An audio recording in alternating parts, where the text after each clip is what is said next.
Assalamualaikum warahmatullahi wabarakatuh. Kami dari kelompok 10 akan melaporkan tugas akhir proyek Machine Learning dengan judul Prediksi Massa Invarian di Elektron menggunakan Regression Interpolation Model. Sebelum memaparkan hasil diskusi kami, perkenalkan nama saya Sofi Venesia Memanalu dengan NIM akhir 043 dan teman saya ada Tegar Kaisara dengan NIM akhir 190, ada Cyril Wafa dengan NIM akhir 035. Materi presentasi yang akan kami paparkan itu yang pertama sumber dan pengumpulan data, yang kedua preprocessing data dan perancangan model, yang ketiga matriks evaluasi, yang keempat hiperparameter tunning, yang kelima pelatihan model dan hasilnya, dan keenam adalah kesimpulannya. Pada bagian sumber dan pengumpulan data, pada penelitian ini kami menggunakan dataset di elektron yang berisi data kejadian pasangan lepton dari percobaan fisika energi tinggi. Jadi setiap satu barisnya itu akan mewakili satu event di elektron dengan variabel-variabel kinematik seperti energi, momentum linier dengan PY, PX, dan PZ, transverse momentum PT, kemudian ada pseudo-gravity atau eta, dan ada azimuthal angle atau P. Jadi semua variabel ini penting karena digunakan untuk proses analisis massa invariannya. Sebenarnya data yang asli itu memiliki dataset yang sangat besar, sehingga kalau dipakai akan kurang efisien secara komputasi. Karena itu kami akan menggunakan proses samplingnya secara acak sebanyak 2000 baris menggunakan metode random sampling dan parameternya itu ada random state 42 agar hasil dari samplingnya itu selalu sama atau dan bersifat reproducible. Jadi, untuk proses pengumpulan datanya itu ada langkah-langkah yang kami lakukan. Yang pertama adalah memuat dataset dari file di electron.csv. Yang kedua itu memverifikasi jumlah baris asli dataset. Yang ketiga mengambil sampel 2000 baris untuk model training.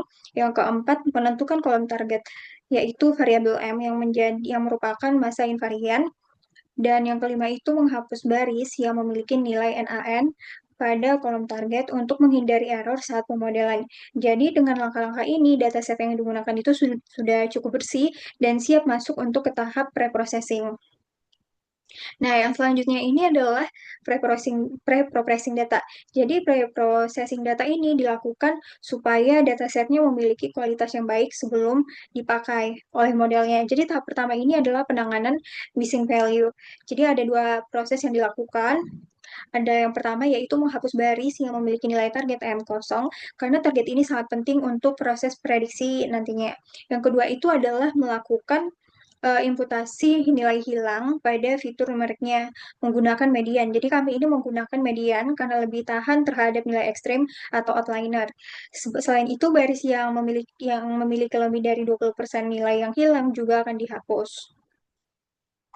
Yang selanjutnya itu adalah tahap rekayasa fitur atau fitur engineering. Jadi pada tahapan ini kami menambahkan fitur baru seperti penjumlahan selisih energi, momentum totalnya dengan ada PXP dan PZ, dan juga ada momentum traversal PT, sehingga serta juga ada selisih pseudo rapidity dan azimuthal angle. Jadi fitur-fitur ini ditambahkan karena secara fisika kombinasi energi dan momentumnya itu kedua lepton sangat berkaitan. Semua fitur numerik ini normalisasi menggunakan standar scalar. Normalisasi ini membuat semua fitur berada pada skala yang sama, sehingga proses trainingnya akan lebih stabil. Tahap terakhir pada preprocessing adalah pembagian data. Jadi dataset dibagi menjadi 80% data yang akan dilatih dan 20% data yang akan diuji menggunakan train test split dengan random state-nya adalah 42 dan ini dilakukan agar pembagian datanya konsisten dan bisa direplikasi. Yang selanjutnya adalah perancangan model. Jadi tahap pertama adalah perancangan model ini adalah mengidentifikasi variabel target, yaitu massa invarian atau M. Semua baris dengan nilai M ini yang kosong akan kami hapus untuk menjaga kualitas data. Setelah itu kami akan menggunakan rekayasa fitur seperti yang sudah saya sebutkan sebelumnya, fitur tambahan seperti assume, edif, dan yang lainnya itu ditambahkan untuk memperkaya informasi. Dengan penambahan fitur-fitur tersebut, jumlah fitur numeriknya akan meningkat dari 18 ke 27. Tahap selanjutnya adalah tahap pemrosesan data. Jadi pada bagian ini, di mana baris dengan banyak missing value-nya akan dihapus dan nilai yang hilang akan diimputasi dengan median, dan kemudian semua fitur akan dinormalisasi. Yang selanjutnya itu adalah dataset yang kemudian dibagi menjadi data latih dan data uji dengan proporsi 80 banding 20. Yang tahapan terakhir yaitu pemilihan model.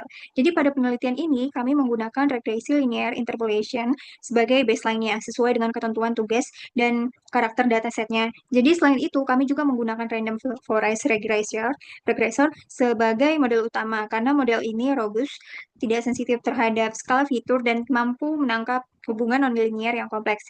Jadi model ini juga memiliki kemampuan internal untuk menentukan fitur importance. Selanjutnya akan dilanjutkan oleh teman saya. Terima kasih.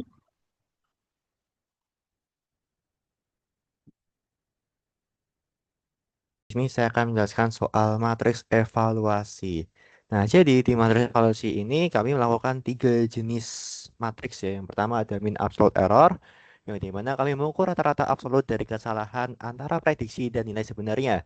Nilai yang lebih rendah menunjukkan kinerja model yang lebih baik. Terus ada RMSE atau root mean square error, yang dimana kami mengukur akar kuadrat dari rata-rata kuadrat kesalahan, di mana di sini akan memberikan bobot lebih pada kesalahan yang besar dibandingkan MAE.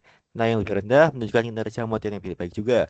Terus ada R squared atau R2 atau ya R pangkat 2, di mana kami mengukur proporsi varians dalam variabel dependen yang dapat diprediksi dari variabel independen. Nilai mendekati 1 menunjukkan model yang sangat baik dalam menjelaskan varians data, sementara nilai 0 atau negatif menunjukkan model yang tidak lebih baik dari baseline atau rata-rata. Nah, di sini ada gambar materi evaluasinya. Modelnya kami ada baseline, ada linear regression, dan ada random forest dan random forest yang pakai tuning. Terus di sini eh, ada kolom kolom matriksnya, ada MAE, RMSE, dan R kuadrat. Terus langsung lanjut ke hyperparameter tuning. Nah, di hyperparameter tuning ini setelah kami melakukan model random forest yang free dilatih, tahap selanjutnya adalah melakukan optimasi hyperparameter tuning. Nah, hyperparameter di sini kami menggunakan randomized search CV. Kenapa kami memilih ini? Karena yang pertama, lebih efisien ketika ruang pencarian parameter berukuran besar. Yang kedua, tidak mengevaluasi seluruh kombinasi parameter seperti pada grid search. Dan yang ketiga, mampu menghasilkan kombinasi parameter yang mendekati optimal dalam waktu komputasi yang lebih singkat. Nah, berikut ada ruang parameter yang dievaluasi dan juga ada konfigurasi randomized search. Ini adalah yang kami gunakan lah dalam kodenya. Nah, dari ini semua kami hasilkan hyperparameter terbaik. Yang pertama dari n estimatornya ada 400, max depth-nya 20 dengan min stempel split 2, min stempel split 1, dan max feature SURT. Kombinasi ini memberikan nilai terbaik dan menghasilkan hyperparameter terbaik yang kami gunakan jadi nilai akhirnya lah. Gitu. Assalamualaikum warahmatullahi wabarakatuh. Perkenalkan, nama saya Tegar Kaisara Yonuansa dengan 3 digit terakhir NIM 190. Di sini saya akan melanjutkan presentasi teman saya yang sebelumnya. Nah, pada bagian ini saya akan mempresentasikan pelatihan model dan hasilnya.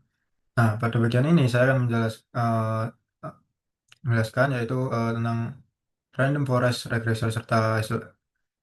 Pertama, eh, di sini model yang digunakan adalah random forest regressor. Dipilih karena mampu menangkap pola non-linear pada data di elektron.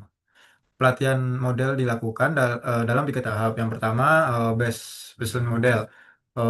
Itu mean predictor dan linear regression digunakan untuk pembanding awal. Nah, kedua, random forest default. Di sini parameter awalnya itu n estimator, max depth. Terus memberikan peningkatan performa signifikan. Terus yang ketiga, hyperparameter tuning, mencari parameter terbaik melalui n estimator dan max depth dan lain-lain. parameter optimal digunakan untuk melatih model final. Eh, Selanjutnya, nah di sini tuh ada hasil kinerjanya ya. Untuk model baseline menghasilkan MAE 21 sekian dan linear 15,4 sekian dan random forest adalah 4,09 sekian. Untuk RMSE-nya 27,22 sekian untuk baseline dan linear regressionnya 20,8 sekian, random forest 6,8 sekian. Untuk R kuadratnya main baseline menghasilkan 0 main 0,0002 sekian, linear regression menghasilkan 0,4, random forest menghasilkan 0,9 sekian. Nah, eh, pertama kami membangun model baseline sebagai pembanding awal. Model baseline yang kami gunakan adalah prediksi mean dan linear regression. Hasilnya cukup rendah. Dengan tadi MAE sekitar 21 untuk baseline-nya dan 15 untuk linear regression-nya, ini menunjukkan bahwa model linear belum mampu menangkap pola pada data di elektron yang bersifat non-linear. Selanjutnya kami melatih model random forest dan parameter default. Pada tahap ini hasilnya jauh lebih baik dibandingkan model sebelumnya. Eh, Model random forest menghasilkan MI sebesar tadi 4,09 sekian ya, dan R kuadratnya sekitar 0,9 sekian. Ini menunjukkan peningkatan performa yang sangat signifikan. Untuk meningkatkan kualitas model, kami melakukan hyperparameter tuning menggunakan randomized search CV. Parameter yang dioptimasi meliputi jumlah trees, maksimum kedalaman tree, dan parameter pemisah node. Hasil dari menghasilkan konfigurasi terbaik seperti N estimator sebesar 300 dan max depth sebesar 2 eh, yang ada tadi. eh, Terus model yang dihasilkan tetapi menunjukkan performa yang sangat baik. Secara keseluruhan model random forest baik sebelum maupun sesudah tanning menjadi model terbaik dalam penelitian ini. Hal ini juga terlihat dari visualisasinya pada scatter plot dan titik-titik prediksi mendekati garis diagonal yang ditunjukkan bahwa prediksi model sangat akurat. Sementara itu, radiation plot menunjukkan penyebaran residual yang acak di garis, ya, di sekitar garis nol, yang berarti model tidak menunjukkan garis tertentu. Eh, nah, untuk kesimpulannya, model random forest regression yang telah melalui proses hyperparameter tuning mempunyai memberikan performa terbaik dalam memprediksi nilai invariant mass pada data. Dari sini kita tahu bahwa eh, model terbaiknya adalah random forest regression. Nah, model ini menunjukkan nilai error yang rendah serta nilai R kuadrat yang tinggi, yang mengindikasikan bahwa prediksi yang dihasilkan cukup akurat dan stabil. Analisis visual dan seperti scatter plot dan residual plot juga memperlihatkan bahwa model ini menunjukkan kecenderungan bias tertentu dan mampu mempertahankan konsistensi prediksi di berbagai rentang nilai target. Selain itu, hasil importance menegaskan bahwa fitur-fitur terkait momentum partikel memiliki pengaruh besar terhadap nilai invarian. Nah, komponen momentum itu seperti Px, Py, dan Pz. Terus untuk eh, suatu temuan yang sejalan dengan prinsip dasar fisika partikel. Secara keseluruhan, model yang dibangun telah memenuhi tujuan penelitian dan terbukti efektif dalam penyelesaian tugas regresi pada dataset di elektron ini. Sekian dari saya. Terima kasih. Eh, Sebelumnya, jika ada salah kata, saya minta maaf. Assalamualaikum warahmatullahi wabarakatuh.